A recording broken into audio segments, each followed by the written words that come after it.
Dr. Goodman runs the VADA program, and it's a good segue of following drug testing. I wanted to thank you guys. I've been here so many times before you guys. I feel like I need more plastic surgery, but it's too expensive. I wanted to thank Mike for inviting me, and actually Andy, and for the great support that I've received from both of them. You know, boy, it seems like I talk about drug testing too much. This week, you know, I'm sure you're going to discuss this, but this week we've got 2 fighters that died, okay?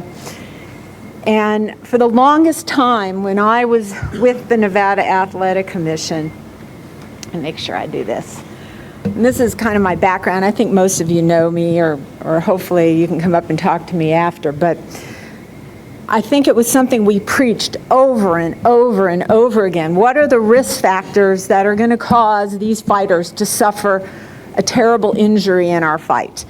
And I remember sitting ringside, and sometimes I'd feel like it was Russian roulette. And looking at I'm not familiar with both cases, but I can tell you the case that just happened in Maryland. Those are good people. And I know that doctor really well, and he evaluates those fighters so closely. But sometimes you just don't know. So you try to look, what are the things that I can control? Because you guys end up bearing the liability. And I've been there, I know it. So some of the things you control, yeah, you can make sure that their pre-fight exam is normal. California does such a stupendous job in doing pre-fight medicals. You can do all that, but you still don't know. And just like Mauricio said, you have to educate everybody. And we keep going over the same thing over and over again. So probably soon I'll be up here in a walker preaching the same thing.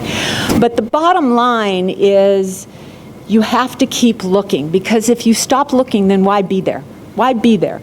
And drugs are inherent in every sport. They're inherent in people that aren't involved in sports. And I can tell you, as good a job as I think that we are doing as far as VADA, we're still not doing a good enough job, and I hope we do a better job. But that begins with you. And so I get the idea of ignoring things. So the reason why I put this up, I don't know if you can see this. Someone sent it to me. It was just blew my mind. I think I sent it to Andy when I saw it. So this is a county fair, okay? This poor lamb was found positive and lost his title. He was a champion lamb. So you say, well, what does that have to do with any of this? Let me ask you a question. And Greg Serb, who I talk to all the time as well, for how many years, Greg? I shudder to think. Said to ask you guys, and it's not to make pointed accusations or anything, but how many commissions, if you could raise your hand, do drug testing right now? Post-fight or pre-fight, right? Okay. How many of you test for anything other than narcotics and stimulants and include, let's just say, anabolic steroids? How many out there are doing that now? So I understand it. I totally get it. But that's not good enough. And the reason why it's not good enough is because I can tell you, I know of an example, and I'm not going to name names and all that stuff, but I know of an example of a fighter, for example, who suffered a brain injury in a fight recently, who fought somebody who I would probably stake my life on, that was on anabolic steroids. And I pretty much know that commission, for whatever reason, because it was their policy, didn't check, okay? So we have a fighter who can never fight again, who's alive, thank God, who has his faculties, but fought somebody. Now, what does that mean? That means that basically it was unfair. It wasn't fair. And what are we about? I mean, you guys are all about making things fair. This is a little bit about VADA. I've talked about this before. And I want you to know, if I don't say this again, that I am available to you. I don't have to do testing for you, but I'm available to discuss this, to help you expand your programs. Okay, that's the most important thing the reason why I did this, okay? These are some of our statistics. These days, and Mauricio can tell you this, and working with, I'll mention their program, is that we do a lot of out-of-competition testing. And I hear both sides. I hear people say, well, if you don't test out of competition, which means throughout the year you're not going to find anything. Well, that's not true. I still think post-fight or right before the contest, it's important to test. But what I can tell you with our program, as strict as it has been, we really have been doing a pretty good job. Now, do I think 5% is the be-all, end-all? I think that it could be as high as 20%, but I can't find it in everybody. And sometimes, you know, you say, well, you're testing somebody one day and they're negative one day and positive the next day. That's going to happen too, but at least we're doing due diligence and looking. These are some of the commissions that VADA has worked with and continues to work with and help. And I think it's important for you guys to ask questions and to seek advice, just like Mauricio was saying. So bottom line is, what is true sport? We mentioned this. What do you want? You want an even, level playing field. And you can't do that if you're not drug testing. You just can't. And everyone knows it. And we in this room can say, well, we can't afford it. We don't have it in our regs. We don't have this. We don't have that. That's crap. Because the bottom line is, you have to change your regs if you're not allowed to do these things. Because otherwise, you're not giving that fighter a fair chance. And these are all the different things that are important to me and important to you. And I love boxing and I love MMA and I love the athletes. And if you guys, you work on an individual level with these fighters, you know how wonderful they are. But how can you be that wonderful to them unless it's fair? So the bottom line is to stop ignoring the problem. Okay, that's number one. Number two is, you know, after listening to Andy, I was kind of like, well, gosh, maybe we shouldn't do any testing because then we don't have to deal with this stuff, because it is a problem. But the bottom line is, just like Andy was saying, you guys should be the only sole adjudicators. You can take advice from the labs, you can take advice from different groups, organizations, but to me, commissions are the sole adjudicators of this sport, and you have to take control. And so if you think that something that's an adverse picogram isn't important, then you have to deal with that. So what do we have to do? I think I've said this, you know, too many times, but the bottom line is expand your testing. And like I said, I know there's organizations that are happy to help you do that. I'm happy to help you do that at no cost. You don't even have to use us. I really don't. That's not the most important thing. But to expand your testing. When there's been fighters that have tested positive in the past from other commissions, you need to take notice of that.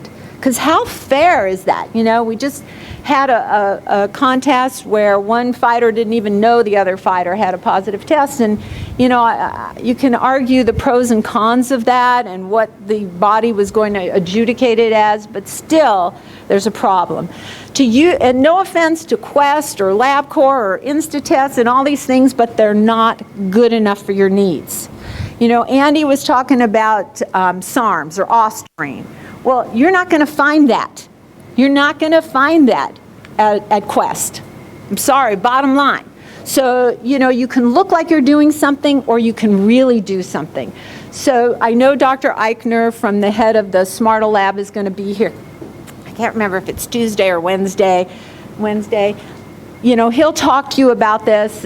Believe it or not, and I'll mention costs right at the very end of this thing because that's always the bottom line, is that I think that you can find that it's not cost prohibited, especially when you're having championship fights. I would like every single fighter when they start to be tested and continue to be tested, but I think that at least your championship fighters need to be tested for the right things, or you're just ignoring the problem.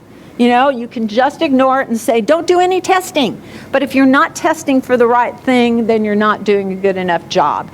Penalties and suspensions and all of that, you know, Andy was talking about some of that. You can debate all of that and come up with uniformity. I think that's probably really important. Two things I'm going to mention. Andy mentioned SARMs. and ostarine, one of those drugs that you're probably going to hear probably from Dr. Eichner about this week, are two important things that we have found that you will not find at Quest. You will not find at LabCorp. But are these guys using that? Yeah. And the other thing that's important is, and you know, I try to keep my ear to the grindstone to hear what's going on. There's fighters that, yeah, they had contaminated supplements that they didn't know about, just like Mauricio alluded to, but they also know which supplements don't list stuff that they could get these things in. So you really have to take all of this into consideration when you're evaluating. EPO, or erythropoietin. Erythropoietin is a hormone that's secreted by the kidneys to increase your blood count. Okay? You say, okay, who cares? Well, I remember when we started drug testing in the state of Nevada, when I was there, beyond just testing for stimulants and narcotics, we thought no fighter would use that because they're only fighting a maximum of 12 rounds. It's just the Tour de France guys that are using that kind of stuff. That is not true. It is actually fairly common, and it's common especially in MMA.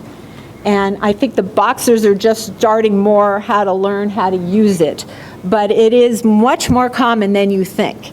And the problem of it is these things work. Ostarine makes sense that it works, okay? Basically, these are some of the things that it does. Now, these are the wonderful things that it can do, okay? How long you need to take it to accomplish this, that can be debatable. How long it stays in your system, when I talk to different WADA labs, they all give me different things. I talk to anti-doping experts, they give me different things. But here's one thing that we don't know. The one thing that we don't know, which is unfortunate because Andy mentioned that we can't study these things, is even after these things leave your system and they're no longer detectable, have they still created a performance-enhancing effect that gives that fighter an advantage? A lot of studies are starting to show that that's a possibility and that it may even be true. And if that's true, then yes, if a fighter has tested positive for something, you need to keep track of them and you need to share that information. EPO, okay, you know, erythropoietin, I don't know, God forbid, how many of you have had cancer or families, people with cancer. Erythropoietin, the hormone, is often given to cancer patients because they get anemic, or kidney failure patients. And you can say, well, what's the big deal? Well, if you get too much, it's kind of like too much blood volume, everything sludges, and everything's sludging in your system, it really increases your risk of stroke and heart attack. And so when you have a fighter on something like that, yeah, it may make them win. Yeah, it works, trust me. It gives them more endurance, they can go 12 rounds, they can be stronger, they can beat their opponent, but it also runs that risk. And so it's very important for us to think about that. And you're not going to get that at Quest or LabCorp. You're just not. EPO is typically an erythropoietin. There's several similar drugs like it that are given by injection. There are now some substances that can mimic the effects of it and make your system release erythropoietin that are considered on the WADA list. Autotransfusion, you think that's unheard of? No, no. You know, I was wandering through the MGM once, I forget why, I don't usually go to fights or weigh-ins anymore, but I went to a weigh-in, I won't even say who it was, but in going through the MGM from the parking lot in to the hotel, there was one of those companies, I don't know if you guys have those unless you have big casinos like we have, there was a company that gave IVs, you know, to people that had had a drunken night the night before and were dehydrated. They could stop in and get an IV. Well, we know IVs are supposedly prohibited and yeah, it's hard to check for, blah, blah, blah. But I know of fighters that had to make weight, that couldn't make weight, that you're going to laugh at, that actually had someone take their blood out before the event so they could make weight and then retransfuse it in. So if you don't think that's dangerous, then we're really like ignoring the problem. So yes, that's done. You know, if you've had surgery, sometimes they tell you to take some blood out and then retransfuse it or have it available for your surgery. That goes on, and it's easy to do. It's not expensive. There's plenty of companies that'll come around and do it for you. So if we think those fighters aren't doing it, we're ignoring that as well. Mauricio alluded to the WBC's program. I've been so honored and happy to work with them on this, and I think it's made huge strides, because it's made strides in a lot of different ways. One way is that the fighters came and said, I want to be a part of this. You know, yeah, there's ones that complain and go, I don't want to do this, blah, blah, blah. But I would tell you, in talking to them, they could be feeding me a line of bull, but I would say that most of them that sign up want to do this for themselves because they want to demonstrate their commitment to clean sport. So what are we doing if we don't help that? We're not doing our job. So I'm so proud to be a part of that. You know, they're now implementing a program for women where the top 5, I believe it is, in every weight class is signing up. I mean, how great is that? You know, it's the first step. It's the first step. But fighters are asking for this. When we have fighters come to VADA, and I know, and I'll mention the cost in a second, it's expensive, I get it. But they want to demonstrate that because they know. You know, there was a fight that happened last weekend. I can't remember if it was Tevin Farmer or one of the fighters got blasted because, I apologize if it's not him, got blasted because they said his fight was boring. Okay? They said his fight was boring, and so when he was giving his post-fight interview, everybody was yelling, you know, this guy's bad, or, you know, just didn't do a good job. Well, my God, we had 2 fighters die last week. You know, what is it that we're trying to accomplish? So the fact that the WBC has instituted this and has had so many fighters, we've got over 500 fighters that are willing to be tested year-round. And, you know, yes, we're doing as much as we can do. We've tested in just about every country known to man these days. I think the only place I haven't tested in is India yet. But we go and we find them and we test them, and the majority of them are negative. How cool is that? That these guys know that they're in this program, they know they can be tested, and they're trying to compete clean, okay? So this is basically what the program is by the WBC.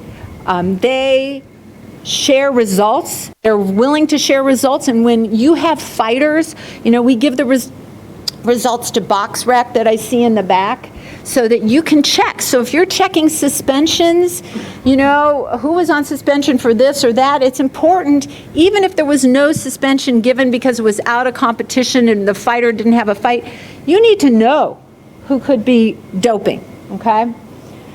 One thing that we've just created that is available to fighters, not just in our program, but if they want to sign up through the WBC program or through your commissions, is, and I know one commission that's starting to do this, is require their fighters to sign into this app, okay? It's an app where it will list their whereabouts, where they're going to be tomorrow, next week, next month, if they know when they're changing locations. So we've been using that on a regular basis. Fighters can download it, and then bottom line, it's in these languages right now. We're going to expand that. They have to create an account. It's not the easiest thing for me to use, so it's probably not the simplest for them to use. So I'm learning myself, and we're tweaking it and making it better. But that makes it easier for them. And then basically the doping control officers will be able to find the athletes. It's going to have GPS. If they want to have that, they can opt in for that so we can find them. Bottom line, sometimes they don't bring their phone, but you know, we can still be able to find them. Costs. Okay, I get it. It's expensive. It's not going to cost you anything to do nothing, but to do inadequate testing is really going to cost you more, and it's going to cost that fighter's life. So right now we're trying, and I had spoken to Andy about this, and we've worked with Dr. Eichner on this to try to limit the prices. You say, well, why do you need a doping control officer when your inspector can do the exact same thing? You can send your inspector to wherever it is, Canada, Mexico, Spain, to test that fighter. But you have to think about the cost, because someone physically has to show up. They have to get on, if there's a doping control officer in that major city, it makes it simple. The cost will be less than that. If they're in a further location where it's harder to get to, it'll be a little bit more. And Dr. Eichner can talk about the lab fees. And maybe if there was some, I shouldn't say this because he's not here, but I would think that if there was more organization of all commissions trying to institute this, I'm sure the costs will come down. We found that in Nevada when we instituted MRI testing. So I get that it's expensive, and I get that some fighters are only, God forbid, fighting for $100 a round. But when there's a championship fight, at least that's a place to start. And you can say, well, why do I need... Oh, one thing I was going to mention, some of the extra costs, and obviously some of this goes to some of the bigger fights that we have been participating in, is there's additional sometimes costs if we're going to add some of these tests. But we're happy to work with commissions and create the right profile, and we always try to expedite our results. So what I was just alluding to is, why do you need a certified doping collection officer? I didn't understand this because I used to do the urine collections when I was a ring doctor. I used to stand there with a cup. I remember telling Mike Tyson to pee in this cup, and he was very nice about it. But bottom line is, these guys, and I've been on these seminars, and they're training and they're following, they get hundreds of hours, the doping collection officers that we work with. And you say, well, okay, that's fine. It's kind of like, I hope nobody is a nurse anesthetist. Any nurse anesthetists in here? Okay. I don't mean to, this may be not the most politically correct, but for surgery, when you go into surgery, I want an anesthesiologist, an MD, a certified anesthesiologist. Well, nurse anesthetists will also give anesthesia. And that's 99 and 9/10% of the time, that's fine. But there's always that one time when it's not. And so if you're going to do drug testing and you want to do it right, you need somebody that's really trained, because when you get a fighter that's positive, and I don't know if Mr. English is still here, but bottom line is, you're going to have somebody down your butt, okay, and up your butt in every direction they could go in every orifice. So bottom line is, you want to do it right, because I used to think it was only these big money guys that had the attorneys. They all have attorneys. I think, they sign up and they've got an attorney. So it's important to make sure. So bottom line, I thank you for your time. I hope it didn't take too much time. I'm happy to answer any quick questions. I'm happy to meet with you in the back and tell you more about our program, what we do, what we want to do, how I can help you. Don't be shy. Thank you.